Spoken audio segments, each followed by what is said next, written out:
حضرت محدث ابن جوزی نے لکھا ہے کہ حضرت حبیب اجمی ایک بزرگ تھے، ان کے پاس ایک شخص اکثر آتا تھا، بڑا مالدار تھا، ایک ہی بیٹی تھی، وہ بھی ٹانگوں سے معذور تھی۔ تو آپ اکثر اس کو کہتے کہ تو توبہ کر، اللہ کی بارگاہ میں رجوع کر۔ ایک وقت ایسا آتا ہے کہ پھر انسان کا جب کوئی اپنا نہیں رہتا پھر اسے مصلی یاد آتا ہے، لیکن اگر مصلی کی عادت بچپن سے پڑ جائے نا تو پھر ذرا آسان ہوتا ہے اللہ سے دل لگانا۔ وہ اکثر آپ اس کو کہتے کہ ٹھیک ہو جائے کہ تو بیٹی ہے، وہ بھی بیچاری معذور ہے، تو کہاں دولت لے جائے۔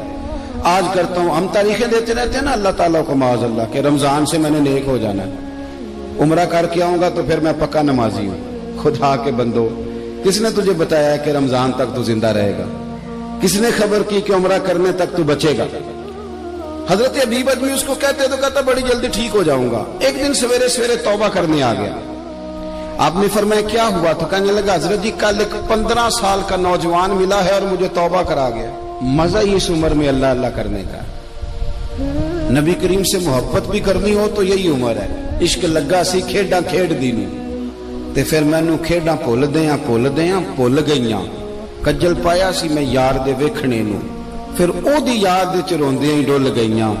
حیدر شاہ اس گلی کدے نہ رولدی پر ہن تے رولدی رول گئیاں۔ جن لوگوں نے ابو جال کو قتل کیا تھا ان کی عمر بھی 15 سال تھی۔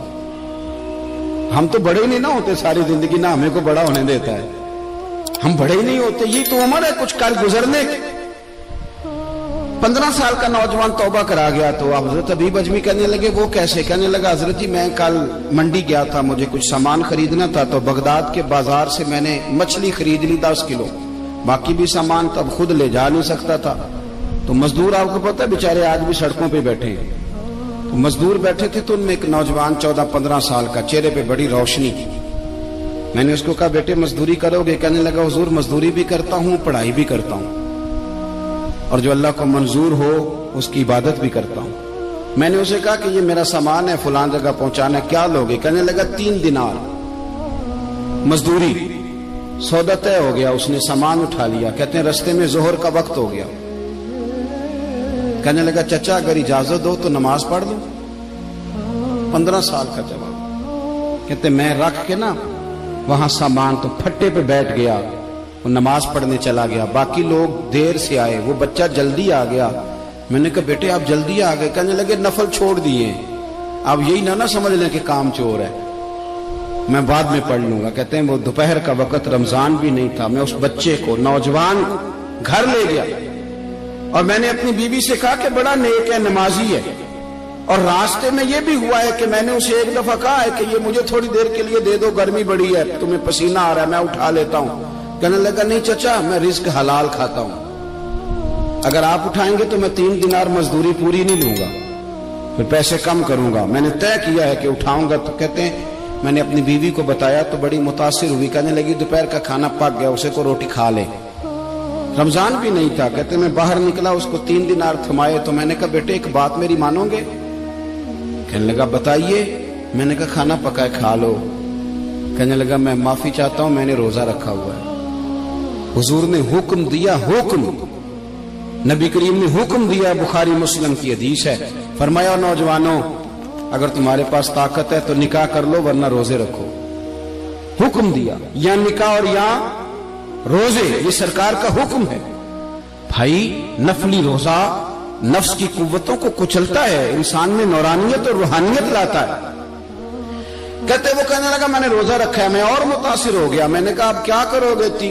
کہیں اور جانا ہے؟ کہنے لگا نہیں، میں جس دن 3 دینار کما لیتا ہوں پھر میں مزید لالچ نہیں کرتا، باقی وقت یا قرآن مجید پڑھتا رہتا ہوں یا نبی پاک پہ درود شریف پڑھتا رہتا ہوں۔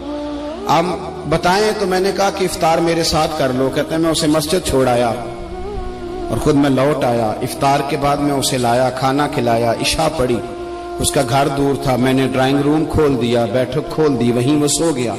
میری 20 سال کی معذور بچی کبھی چل نہیں سکتی تھی، کوئی طبیب کوئی حکیم میں نے چھوڑا نہیں تھا اس کو دکھایا نہ ہو، ایک ہی بیٹی وہ بھی معذور پیدائشی۔ اس کے کمرے میں گئے، میاں بیوی اسے کھانا کھلا اور بتایا بیٹے ایک نوجوان ہے، بڑا نیک ہے، ہمارے گھر میں آج بڑا پرہیزگار۔ پتہ ہے حضور نے کیا فرمایا؟ نبی کریم فرماتے ہیں جب نوجوان اٹھ کے تہجد پڑھتا ہے نا، نوجوان تو اللہ فرشتوں کے سامنے اس نوجوان پر فخر فرماتا ہے. اللہ فخر کرتا ہے کہ عمر دیکھو اور دیکھو یہ میری بارگاہ. اللہ فخر کرتا ہے, اللہ یعنی خدا خود میرے مجلس بود, اللہ فخر کرتا ہے. اب سوچیں, تو ہم نے اپنی بیٹی کو بتایا کہ نوجوان اور بڑا نیک ہے, تو کہتے ہیں وہ کھانا کھلا کے ہم واپس آ گئے. آدھی رات کا وقت ہوا تو دروازے پہ دستک ہوئی. بچی اپنے کمرے میں سو رہی تھی, ہم اپنے کمرے میں, وہ بیٹھک میں.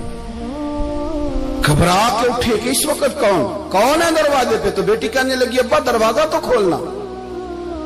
کہتے ہیں دروازہ کھولا تو 20 سال ہو گئے تھے بیٹی کو, کبھی اس نے چل کے نہیں دکھایا تھا, کبھی دوڑ کے ادھر جاتی کبھی ادھر آتی. کہتی الحمدللہ اللہ نے میری ٹانگیں ٹھیک کر دی.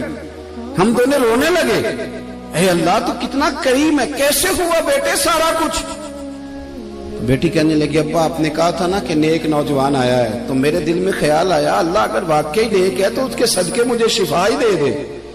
یا ایھا الذین آمنوا اتقوا اللہ وابتغوا الیہ الوسیلہ. تو کہنے لگی ابھی میری دعا بھی پوری نہیں ہوئی تو رب کریم نے فضل کیا ہے اور مجھے شفا عطا کر دی.